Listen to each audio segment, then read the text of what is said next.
My name is Jun Proaño, and I'm the CEO at the League of United Latin American Citizens. And on behalf of our national president, Roman Palomares, our national board, and LULAC members really in every corner of this country, I want to thank you all for joining us for this very special conversation. For 97 years, LULAC has stood on the proposition that Latinos are not guests in America. We are builders of America. And we were founded in 1929 on the Texas border by veterans who wore the uniform of this country and who came home to signs that said no Mexicans allowed. They didn't ask for permission to be American. What they did is they organized themselves, and they organized themselves through LULAC. Our guest here today, Secretary Salazar's story and the story of his family really begins before the border even existed. His family has farmed and ranched along the Rio Grande for more than 400 years, back to the founding of Santa Fe, when the Southwest was still Spain and Mexico. He's a fifth-generation Coloradoan, raised on a family homestead in the San Luis Valley, land his family worked before Colorado was even a state. When people ask who counts as an American, the Salazar family is the answer written in the soil itself. And what a life Secretary Salazar has lived. As Attorney General of Colorado, he led the state through some of its hardest hours, including an investigation into the tragedy of Columbine, earning a Profile and Courage Award for his integrity. As a United States Senator, elected in 2004, he broke a decades-long drought of Latino representation in the upper chamber, proof that our community's voice belongs at every table where this nation's future is decided. And as the 50th Secretary of the Interior under President Obama, he became a steward of America's public lands and waters, leading the federal response to the Deepwater Horizon disaster, opening a new era of renewable energy on public lands, and delivering long overdue justice for Native American communities. And and the list goes on. And as United States Ambassador to Mexico from 2021 to 2025, confirmed unanimously by the Senate, a rarity in our times, he managed one of the most consequential bilateral relationships in the hemisphere through elections, migration crises, and moments of real tensions between our two nations. He has given something much more personal than any of us could ever give to this country. And on July 28th, he's going to be publishing his book, Borderlands, My Fight for an Inclusive America, part of a memoir, part of a manifesto. Is a story of his family's 4 centuries in the borderlands, and it is a bold argument that America's diversity is not a weakness to be managed, but a superpower to be unleashed. At a moment when our community is being told that we have to prove that we belong, when families are being torn apart, when fear is being weaponized as policy, Secretary Salazar has written a book that answers with history, with dignity, and with a plan. Secretary Salazar, bienvenidos a su casa. Welcome to LULAC.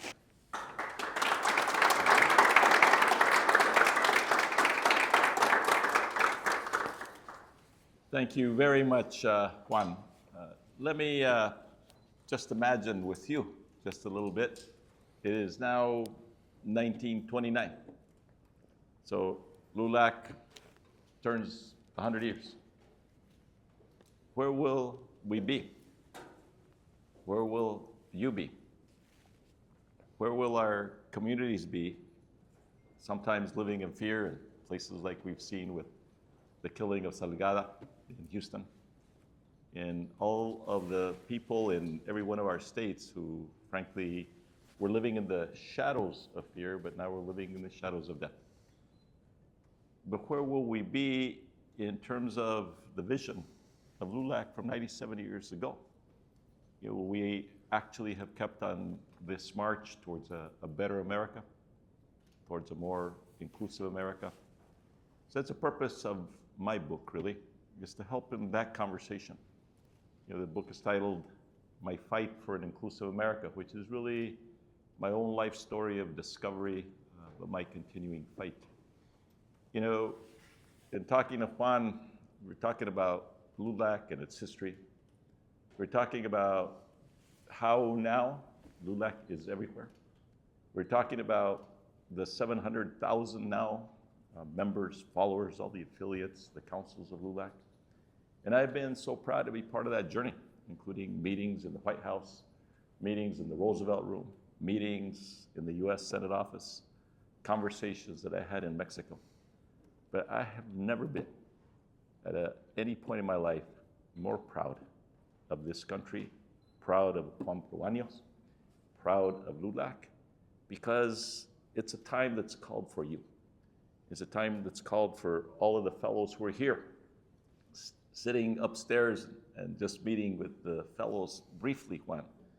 It's inspiring because it's not a time really for desperation. It's not a time to at all give up.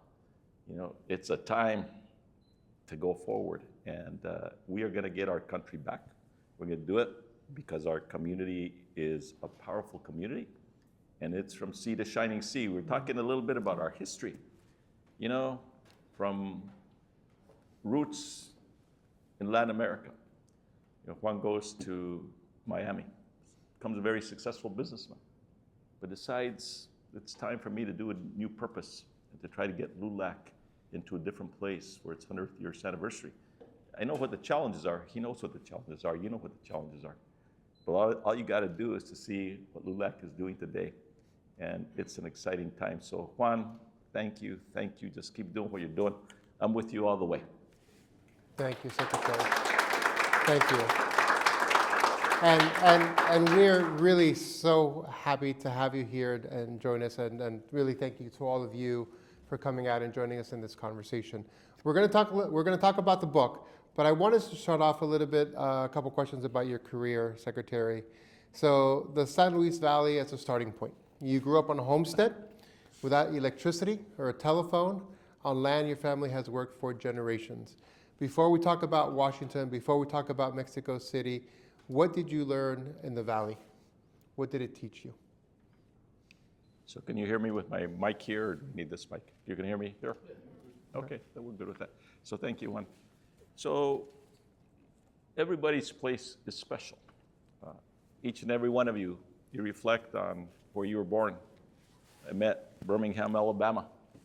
I met people from places in California and people from Guadalajara who are here in this place. Every one of those places, every one of your stories is a very special story. You know, mine is too. I grew up on a very remote farm and ranch in the headwaters of the Rio Grande. Family had been there for many, many generations. We were poor.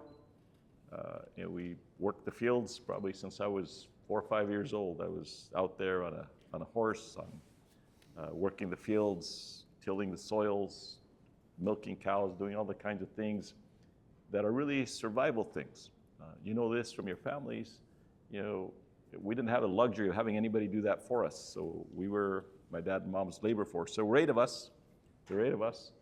And my dad was a proud American, Army sergeant in World War II. He was here in Washington when Pearl Harbor was bombed, and went in the Army and was sent to Pearl Harbor to do the restoration and the defense of Pearl Harbor at the time. You know, he passed away. When he passed away, he was buried in his uniform of World War II at his request that he'd made a long time ago, because he wanted to show his patriotism to this country. My mother, in her own right, you guys see all these wonderful women, young women who are here in Washington at LULAC today. She was 19 years old, came from a place in northern New Mexico. It's a little ranch, they call it San Miguel, right outside of Cuba, about 60 miles northwest of Albuquerque. And somehow she got enrolled and recruited in a program recruiting young people to come here to Washington to help open the Pentagon and to move what was then the Department of War over to the Department of Defense in the Pentagon. 19 years old. She came across, boarded the train in Belen, comes across by herself all the way across this country, ends up at Union Station, and was here during the war, 5 years in Washington, D.C. So when I became a United States Senator, Juan, in 2004, we did the reception for my swearing in, different places in Washington, but one of the places was Union Station. And there I was, my brother John, who was then elected to the US House of Representatives, with my mom. And I kept thinking, how could this woman have done what she has done? So much courage, overcome so much, lived in the poverty that we lived in. And to be standing here in the nation's capital in Washington, D.C., with one of her sons being a member of the U.S. House of Representatives, and the other one of her sons being a United States Senator. So in your question, a place, it's a sense of who you are, where you come from, you must never forget, and you always keep learning. For me, it was about the valley, the headwaters of the Rio Grande, the outdoors. It was about family. It was about faith. And the same dream that I know Mexican Americans, Puerto Ricanos, Latinos all over this country, it's the same dream you have, the same dream your parents had for you. And that's it. You're going to have a fair shot, okay? That the rules are going to be such that nobody is going to be left behind. And that's the struggle, really, of LULAC. If I think 97 years in the making. Oh, Juan. You know, I don't know how time passes and all these things that go on in our lives, but if you think about purpose, you think about Juan's purpose now as a CEO of LULAC. It's never been clearer to me. And I look at your purpose. You're still very young. Some of you are still asking yourself, what am I going to do when I grow up? You're going to find that you're already doing a lot and that you're finding your purpose right here at the League of United Latin American Citizens. So proud to be with all of you. Thank you, Ken. Thank you. Thank you. Let's talk about your time as a senator. So you were elected in 2004, and Latinos had gone decades without a seat in the U.S. Senate. Today, we have more Latino senators and more members of Congress than ever before, yet many in our community feel less represented and less protected than at any point in a generation. And a lot of that is coming from the attacks from this administration, the militarization of DHS and ICE and CBP. How do you explain the paradox, and what should we do about it? So first, 2004, 2005 coming into the Senate was a very interesting time. There were two, I was the only Mexican American out of 100. Barack Obama was the only African American. Yeah, so he and I, during that campaign leading up to 2004, we were in Phoenix, we were in Philadelphia together, different places. And I would tease him and say, you know, we both gotta be elected because otherwise we won't be able to have a minority caucus because it takes at least two. So we come into the Senate together. It doesn't seem like it's that long ago. You think about it, we were sworn in January of 2005, so that's only 21 years ago. And there we are. He becomes number 99. I become number 100. Everything in the Senate's about seniority, right? And the decision was made by the parliamentarian because Illinois had a bigger population than Colorado. And so he's 99, I'm 100. Fast forward now, it's 4 years later, and total unexpected happened. No one ever thought that you'd have an orphan, a son of Kansas, son of Hawaii, African-American background with Michelle and her own story, walking down Pennsylvania Avenue into the White House. What a time. We thought our country had arrived. And I was proud to be part of that team. So he had asked me if I would become part of his team. It was a very, very difficult decision. I write about it in the book, Borderlands. It's one of those things where I'm the United States Senator and I have these responsibilities, including being an advocate for our community. I was one of the leaders working with President Bush and with John McCain and Ted Kennedy on immigration reform. Passed it by 63 votes in the Senate. And I remember that was a historic day for us. Yep. But it was killed over in the House of Representatives by Dennis Hastert and the Republicans, right? So that's what it was like. And so now things have changed, you know? Now you have Ben Ray Lujan, Catherine Cortez Masto, Alex Padilla. You have a congressional Hispanic caucus, I think now has 41 or 42, 43. So it's grown by a lot. So to your question, how how does our community still feel under siege? Well, let's not forget we've made a lot of progress, and we're proud of them. If you look at Alex Padilla, I was with him last night. Sergio Gonzalez and I were with him just an hour or two ago.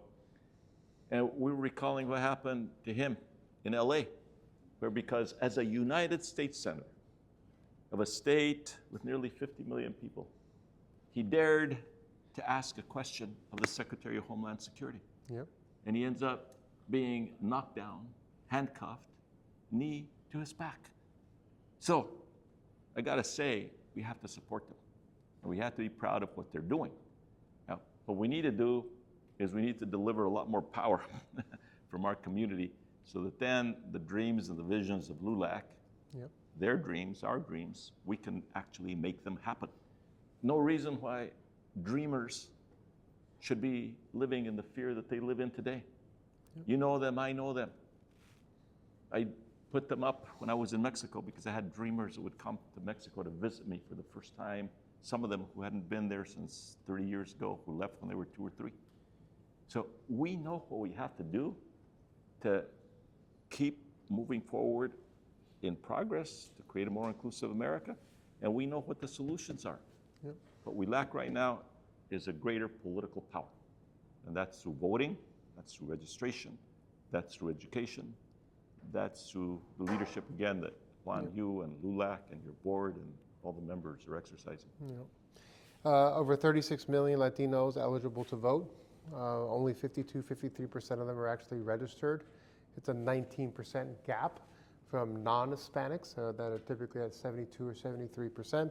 And I'm always intrigued how it actually maps to home ownership. Latino home ownership is also about 52%. And so it's really connected to that in an interesting way. And we need to do a little bit more research on that. But let's talk about the view from Mexico. So you served as ambassador during an extraordinary period. A Mexican election, fentanyl, security crises, record migration. What's the biggest thing that Washington gets wrong about Mexico? And what did Mexico teach you about the United States? So first on what Washington gets wrong is they don't know Mexico. They don't know Mexico and they don't know the Americas. It's like, if you think about the border wall, okay, it's a physical wall, but there's a wall that keeps the understanding to flourish. Very few members of the Senate or the House would know where the isthmus at Tehuantepec is. Very few people would know that Chiapas has a population that's almost 90% Mayan Indian. Very few people would know the porosity of the border between Guatemala and Mexico. Very few people would know the integration of our supply chains, automotive. You think about avocados. It was a very interesting. I had lots of issues I dealt with in Mexico, but at a time where avocado shipments were basically shut down because of cartel violence in Michoacan. It was right before the Super Bowl, and you'd think that the world was going to fall apart over avocados. Okay, so get involved in those kinds of issues. So there's a lack of understanding of the Americas, and so for me, I learned the greatness of Mexico, its people. I knew a lot about it. I'd studied it. I'd spent some time in Mexico before. But to really get to know it the way that I did, 32 states, 130 million people, with a great diversity, the deserts of the north, the rainforests of the Selva Maya, the relationship with Central America, the relationship with the Americas, migration flows, all those things. It was a fascinating experience to learn all of that. And what I try to do, set forth in the book, is I try to transform the relationship forever. It was part of what I had done in my first meeting with President Bush, where I said, no one, Mr. President, I was a senator-elect. I said, Mr. President, nobody has cared about the Americas since JFK started the Alliance for Progress.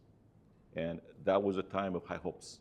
That was a time when JFK went to Mexico, he went to the border, he went to Costa Rica. But I told President Bush, no one has done that since then. I said, you're a border governor. You were a border governor. You're now President of the United States. Let's get it done. That's why I worked so much with him on immigration reform and the border and the like. So I would say also what I learned more than anything else is that the lack of progress in the relationship really comes from a historical framework, a paradigm where the Americas have been, if you will, second class. Not important because there's other relationships for the United States.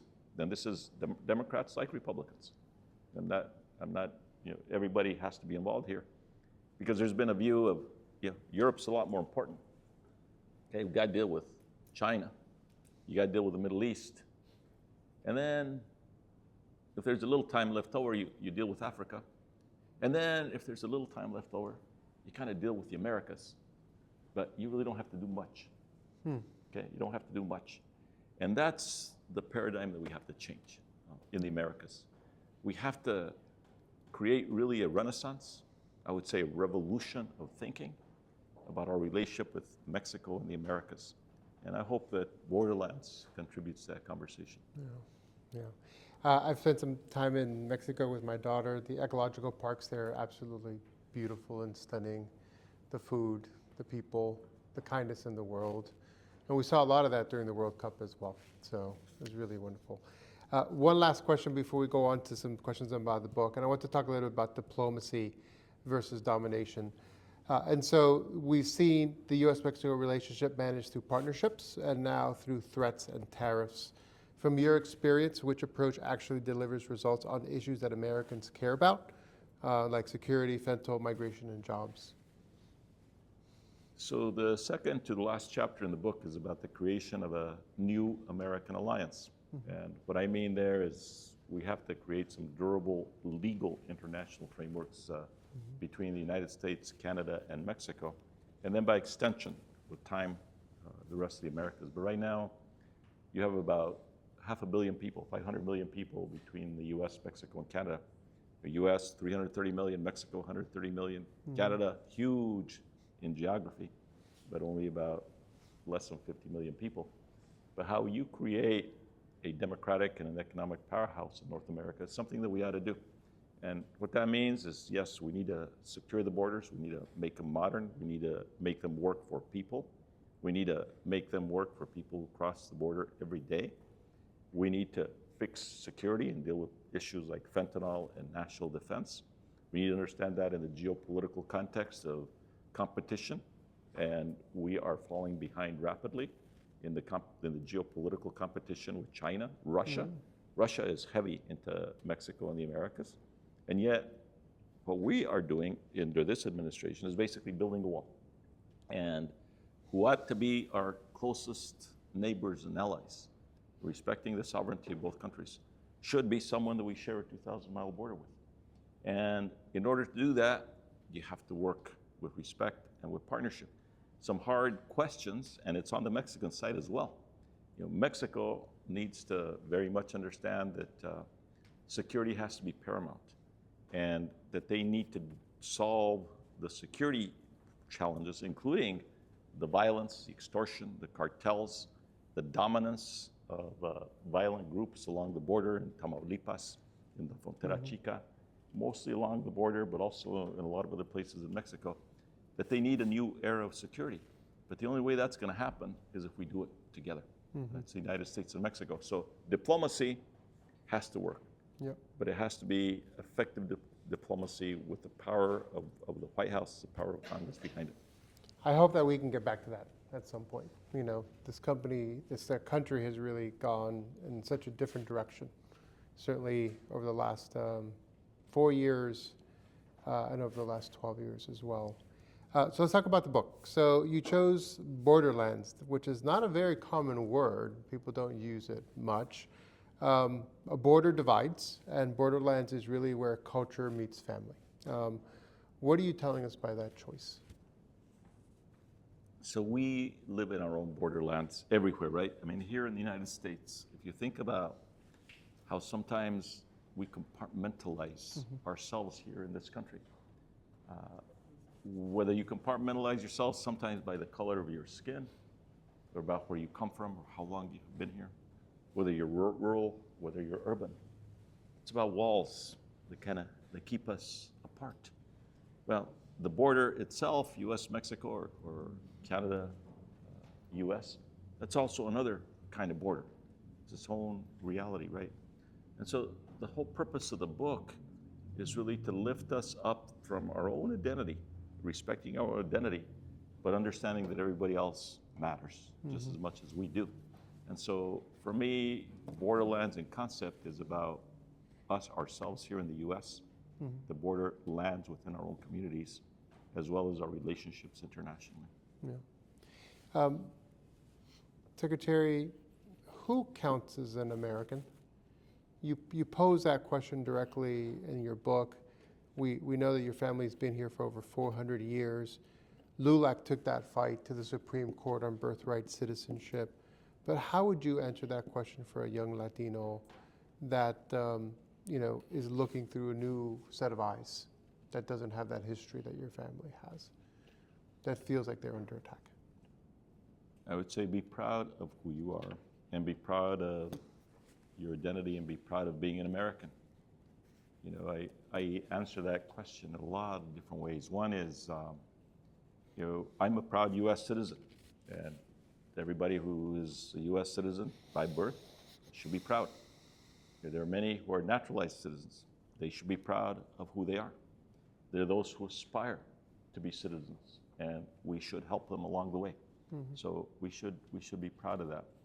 It's interesting, one of the biggest debates, Juan, in my own head and with a group of people who were helping me think through what I had to write on the book, is the word American.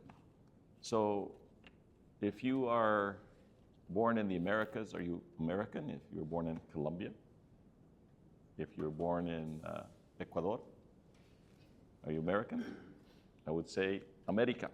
If you think about the history, Simón Bolívar, with his vision of a united America. And so it's United States of America, but it's also Estados Unidos Mexicanos de América. So we're all Americans in that context, right? So I think we need to look at the language that we use and understand that the Western Hemisphere is united in a lot of different ways. A lot of huge differences. I mean, between Argentina and, say, Mexico, world of difference in its history and its politics and the revolution. But I think the important thing is that we think of ourselves as a global community, but also that we think about ourselves as Americans in the Western Hemisphere. And then here in the US, I'm proud to be an American. I'm proud to be in my own history here, people who come here after our families, also just very proud to be here. It's one of the things that defines like a lot of LULAC members. There's a point in time as an immigrant where you will basically have lived in this country longer than you were from your home country. My mother-in-law, she's Cuban. She came here when she was 15. Now she's 87, right? It is the only country that she has known. And it is blessed her, but she is through and through an American. And, people challenge us. Was Lorenzo Salgado an American? He came here when he was 20. He'd been here for over 35 years. Very sadly, he lost his life to an agency gone rogue. But I think it's a question that we really need to ask ourselves and ponder. And quite frankly, as a community, be much, much more forceful about who we are and our standing in this moment in time. We talked about the project of erasure, and you wrote forcefully about it. Our history, our contributions, and our presence are literally trying to be erased by this administration, specifically in this moment. Tell us a little bit more about that. What does resistance look like in 2026? And what do roles for organizations like LULAC and other Latino organizations look like in this moment? And what do we need to stand up for and fight for? So keep the fight for an inclusive America. And that means everybody. And if you're in a room and people who should be there are not there, speak up. When I became Secretary of Interior, and there's a chapter in here with Senator Danny Inouye, we were talking about my job. I'm eighth in line to the presidency of the United States, right? Pretty powerful position. I have 72,000 employees in all 50 states, overseeing the lands, the oceans, our relationship with Native Americans. And Danny tells me, remember this is the most important department in all the United States because you're the custodian of America's natural resources, so think public lands, parks, wildlife, or air. But he said, you're the custodian of America's heritage. So that became, and there's a whole chapter here, many chapters on that effort. It's about Japanese internment camps in Honolulu and how we got to tell that story of our dark history. It's about Harriet Tubman and the abolitionists and her work in creating a monument in Maryland for her. It's about creating monuments in La Paz for the United Farm Workers and telling their story. So it was about telling everybody's story. You know, I was in charge here in Washington. We're not far from there here at your headquarters of the National Mall. You know, I remember walking down the National Mall and there was not a significant statement at all about the contributions that women have made to our history. No statement on our National Mall that's supposed to be America's front yard telling our story about the suffrage movement. So we set about correcting those things. You know, we permitted and dedicated, with President Obama, he dedicated the Martin Luther King National Memorial and National Mall. We sat down with the owners of the Bell Selmont House, now known as the Women's Equality Center, right by the Senate Hart Building, and brought that into the Department of Interior to make a national monument to tell the story of the struggle and contribution of women in getting the right to vote. So we did that all over the country. And frankly, and unfortunately, what's happened since this administration came into office is Donald Trump and his people have engaged in essentially trying to erase all that history, pretending that somehow it didn't happen, that somehow our country, even though 600,000 people died in the Civil War, just on the question of whether one human being could own another human being because of the color of their skin. That was what that Civil War was about. That was what the Dred Scott decision was all about. And yet, as much progress as we have made, this time in this administration, now in 2026, they're trying to erase that history and turn back the clock. We can't let it happen. We're not going to let it happen. And that's really my purpose at this point in life, is to make sure I'm joining LULAC and so many others around the country to stop that. Yeah, incredible. You also talked about the New American Alliance, which is the boldest proposal in your book of this three-nation alliance, United States, Mexico, and Canada. How feasible is that in today's political climate? You know, like, make the case for us. Why is a deeper North American integration not just about idealism?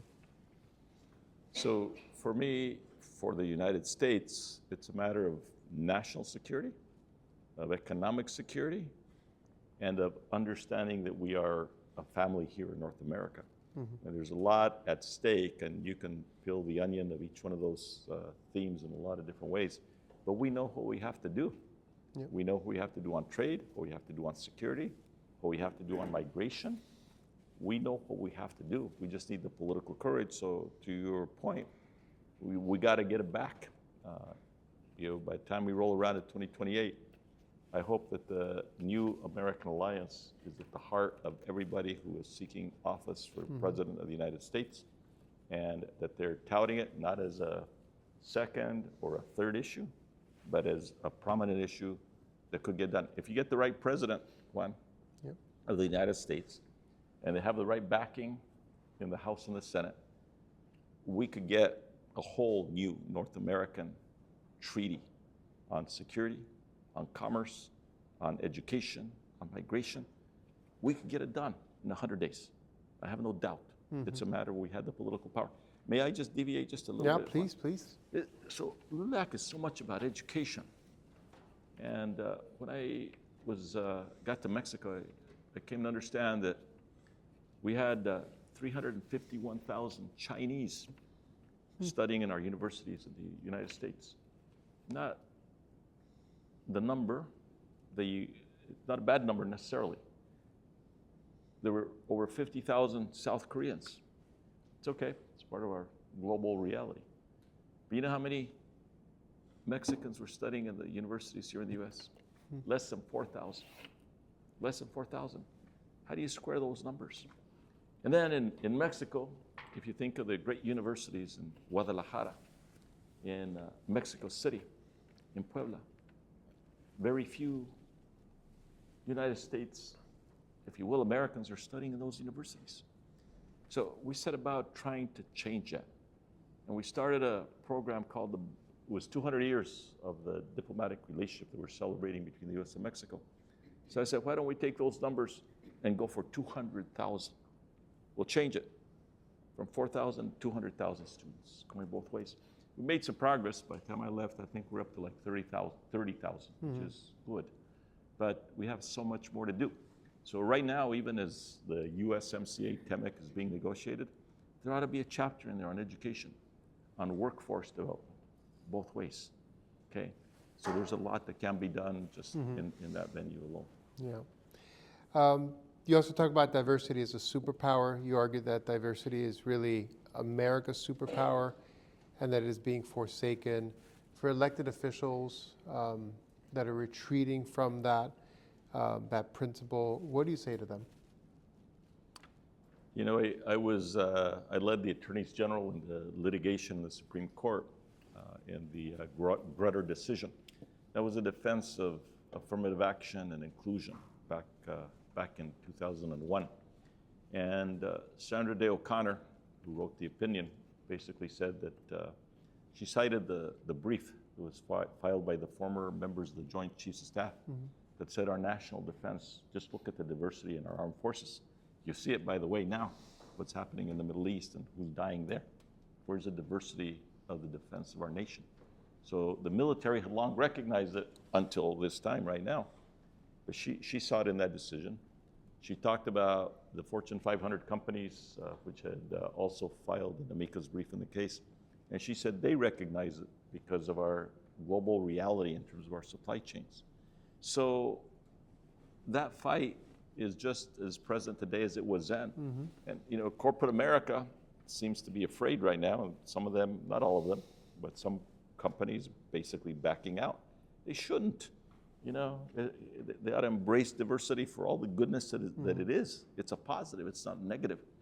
But somehow just the language of this White House has said erase that word. We shouldn't let it happen. It's been incredible, the attacks that we've seen, you know, come so quickly across the board, not just on the government side. Corporations have had to take inventory. They've slowed their consideration because they want to be in compliance with this administration's policies as well. I, for one, have always felt that, you know, being Latino is really something that helps me stand out, something that I'm incredibly, incredibly proud of. And the biculturalism, the dual language and Espanol and English, for example, is really something that we should continue to lean in on. And so my hope is that, you know, we'll have more leaders stand up and speak up, maybe after a change in leadership in this country. I want to be mindful of everyone's time, but let's talk about this moment. You are calling to catalyze a movement to preserve and strengthen our democracy. LULAC has 575,000 members in 32 states. If you could give them one marching order over the next 12 months, what would that be? Speak out, get engaged, get involved, find hope, look at the desperate times, the clouds of challenge, and say, what am I going to do about it? And that's for everybody, you know, young and not so young, and men and women, all 32 states that you mentioned. I think we get it done. You know, I travel around a lot, especially in some places in rural Colorado, because I'm still ranching and farming down at our ranch. And communities that I didn't see the activism that I see today started with a few people out on the streets on Saturdays. And I watched in the town of Alamosa, a small town, and the towns of Walsenburg, places like that, where hundreds of people are coming out. And that's because there's a basic decency in humankind and decency in the American people. That's why, you know, I'm optimistic because I see a lot of action. So get involved. This is the time. It's not time to stay home and wring your hands and say, what can I do about it? Everybody has a role. Yeah. Well, Secretary Salazar, thank you so much for your 4 decades of service, for this book, and for reminding America that our story did not begin at the border checkpoint.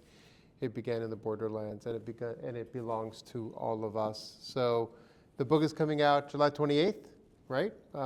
So I encourage certainly everyone to pick one up and read it and share it with your friends and your family as well. So on behalf of President Roman Palomares and the entire LULAC familia, thank you so much. Adelante.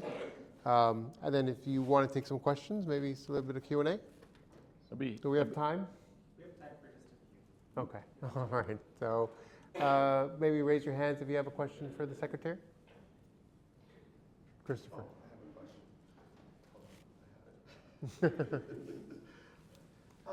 My question, Secretary, was, in your book you talk a little bit about this, but can you talk more about the history of migrant workers, the seasonal workers that we have coming into the U.S., and the different policies of back then, and what that would look like now, and for modern America? So it's Chris. Chris, yes. Chris, your name? Chris. What's your last name? Concepcion. Chris Concepcion. Beautiful name. Beautiful name, Chris. It's important to know the history because people will just try to take a snapshot in time of now. But I go back to 1947, March 3, 1947. It was the first time that a president of the United States went to Mexico City since the Mexican-American War. It took 99 years, almost a century, because the relationship was one that was born out of war. It was Mexico was conquered by the United States, lost 55% of its territory, border was created, so no president went. Can you imagine that? 99 years. So President Truman went because it was a pinnacle in history, positive in the relationship between the United States and Mexico. It was the Bracero program. It was people from Mexico coming to the United States to work the fields in California and across the country, to work in the factories to provide those labor needs. And importantly, and the American GI Forum, proud organization, okay, our soldiers, our families, my uncle dying in that war, fighting in that war. And even these are Mexican Americans on this side. But then Mexico joined the war too. The Aztec Eagles, one of the most decorated set of fighters in the air from Mexico, dedicated with the alliance with the United States. So that was the Roosevelt years, followed by Truman. So President Truman recognizes that role. So he goes to Mexico, goes to El Parque Chapultepec in a non-scheduled stop. And stopped at the Monumento de Niños Héroes. Took my friend and my young advisor, Sergio Gonzalez, there with. We were recalling that history just 2 years ago while I was in Mexico. So he stands there where the American cavalry had come in, done the last stand really there, the fight at the Chapultepec Castle before they go down into the Zócalo and hoist the American flag over the Mexico's national capital. Truman is there now, March 3, 1947. He says, it's time for a new era, a relationship of reconciliation, but a hope of partnership, of family. Those are some of the words, roughly, that he said on that day. So I would go back to that era, for example, and say, it was one of the chapters of migration and of labor. Okay, you had other chapters through our history during the Mexican Revolution in 1910, 1900, 1910, another chapter there. So important to recognize that history and then bring it fast forward to the moment. Migration for me was a very painful reality in Mexico because I saw the tragedy and the suffering across a lot of Mexico, the Guatemalan border in Oaxaca. I think chapter 34 of the book is called Death from the Guatemalan Border. It's about a tractor trailer full of human beings where each of them was paying $15,000, coming up mostly from the Guatemalan highlands to try to reach our border. 56 people die in this crash. I'm in the hospital with some of the victims who survived a few days later. They were on their way, a woman and her young son. She's like 21 and her son's like 3 years old, to see their father, who was working in the dairy farms in Wisconsin. How did she come up with $15,000 to pay these criminal operators? Probably a lot of hard work. Sold everything that she had, right?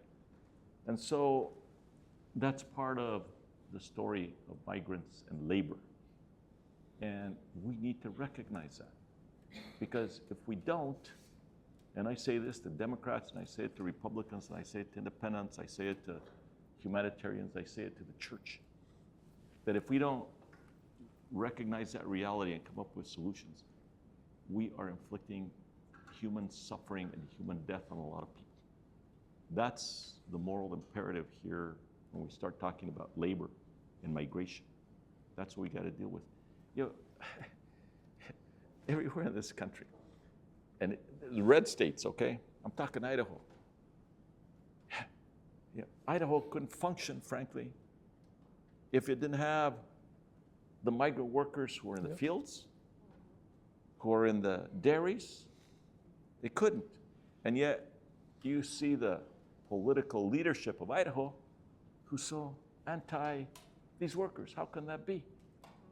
You go to Nebraska, look who's working in the packing houses. Look who's taking care of the feedlots. Yep.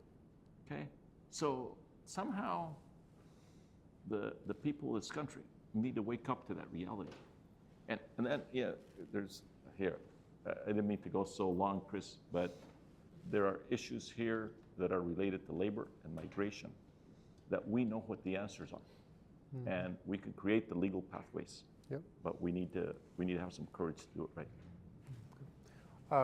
One more question on this side. Hi, my name is Daniel Cabrera. I'm here with the National Immigration Forum, and we talked a little bit today about Latino representation and how we're seeing an uprise in it, but that's not all on the political left. A little bit of that is also on the political right. We're seeing states like Florida, Arizona being red states or contentious states. So I'm kind of wondering, what should be our response, your response to Latinos for Trump, conservative Latinos, fourth, fifth generation Latin Americans who, because their parents came quote unquote the right way or so long ago that they're closing the door off for newer generations? So there's my response could be one of anger, but I think it's one more of education and conversation and trying to keep it civil, although these conversations can quickly devolve into not being very civil conversations. But whether you're in El Paso or whether you're in Atlanta and what you want to do is to shut the door on everybody else, I think people need to look in the mirror and to understand some of this history. And I think that's why history is so important. That's why this book, in a lot of ways, is dedicated to that history. Because I think people need to understand.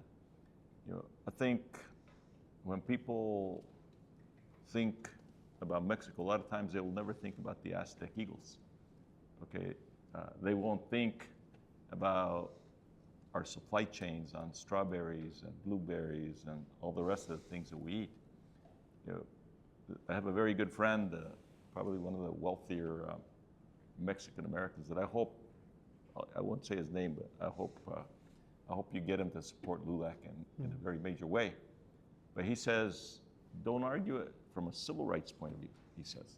I argue it from a civil rights point of view. He says, just argue it simply from an economic point of view. Yep. He says, because the United States cannot have an economy that thrives if you don't incorporate the people who are different, who are here, who are migrants, right?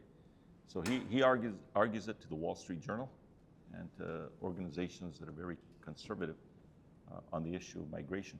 And I think there is that, you know, so I think, coming back, if you just want to have more of a intellectual policy statement about it, you got to do it for the national security and defense of the United States, period. And If people want to have prosperity, which everybody wants prosperity, you want a good job, you want affordability, you want good food to eat, you can argue it very much just on the sense of economics. You don't even have to get into the civil rights aspect of what we argue. I argue all three of them, 'cause I think all of them are important. Yeah. We're going to do one more. Atrás. So, please. Thank you. Thank you, Secretary. It's been so interesting. I am Lizette Hill. I am from Mexico City. And I will stand up because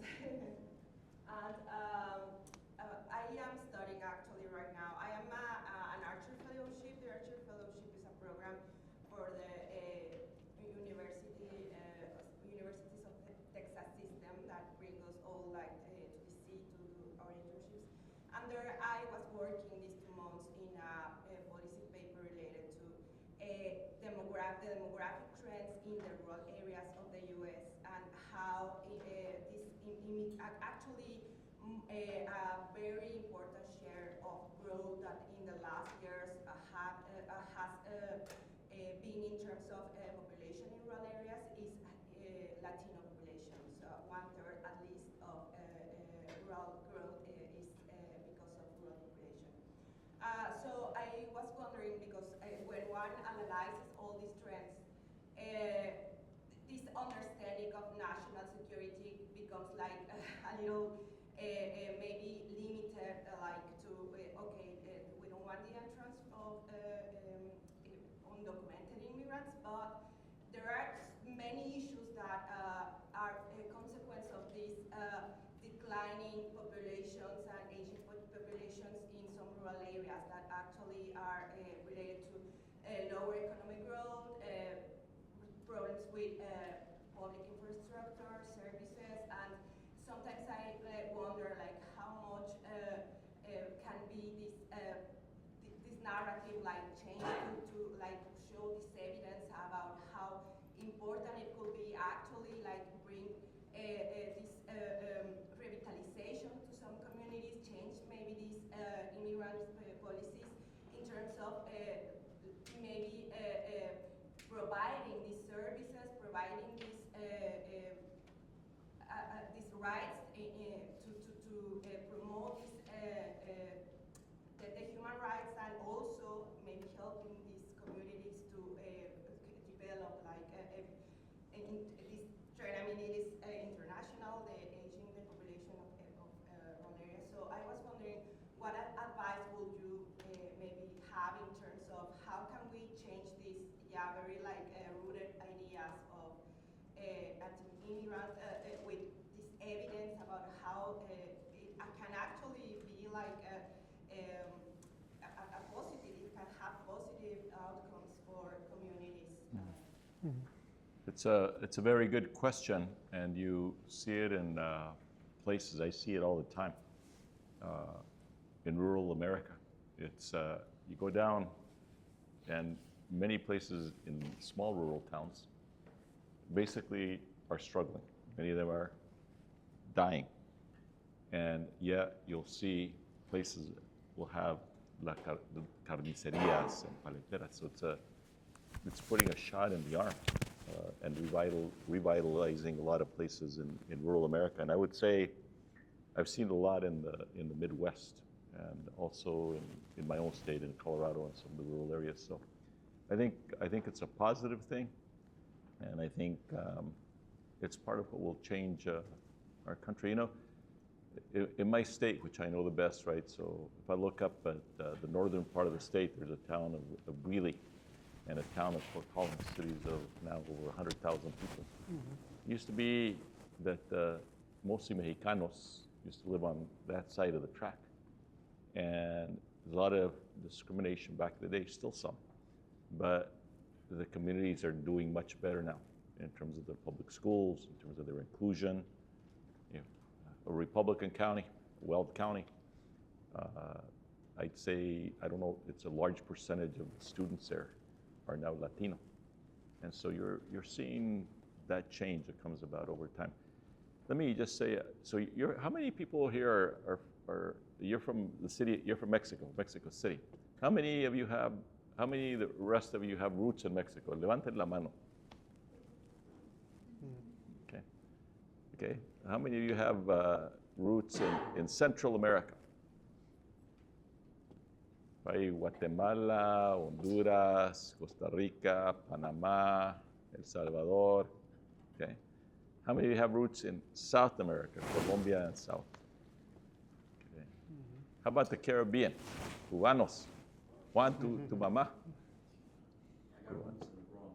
The Bronx. You know, that show of hands is so important because even with imagine the founders, 1927, LULAC, Yeah. League of United Latin American Citizens. They're wondering, how can we use this as a concept of inclusion, of bringing people together? It's a powerful force. You know, 70 million Latinos, I think, now in the United States. Yeah. That's the future. Anyway, very proud of you. Quisiera decir unas palabras en español Por nomás. favor, sí, gracias. Miren, yo con mucho orgullo de tener mi descendencia como de mexicano-americano y mi familia aquí ya por siglos, ¿no? Pero estamos en una etapa en nuestra América que es una etapa donde hay mucha oportunidad, pero también hay mucha crisis, como lo vamos viendo en las muertes que están ocurriendo aquí en los Estados Unidos, abajo la mano dura de ICE. Y entonces es tiempo para que tengamos una unión muchísimo más fuerte para que los sueños que tenemos todos, que han tenido nuestros padres y madres para nosotros, que los podamos realizar, ¿no? Entonces, a mí, una de mis canciones favoritas, aunque mi español no lo estudié mucho, pero me falta poco, pero me recuerdo muy bien de colores se visten los campos en la primavera, ¿no? Ustedes conocerán esa canción. Y así lo veo yo aquí en los Estados Unidos, ¿no? Que de nuestros colores, de todos los colores, hombres y mujeres, vamos a enflorecer nosotros el campo aquí en estos Estados Unidos. Y si logramos enflorecer nuestra democracia y nuestro país, podemos ayudar con todas las Américas y podemos hacer el ejemplo grande para la democracia en todo el mundo. Entonces, yo estoy aquí con LULAC en este día, con Jun Proaño y todos ustedes, porque yo creo mucho en ese sueño de las Américas. Muchas gracias. Muchas gracias.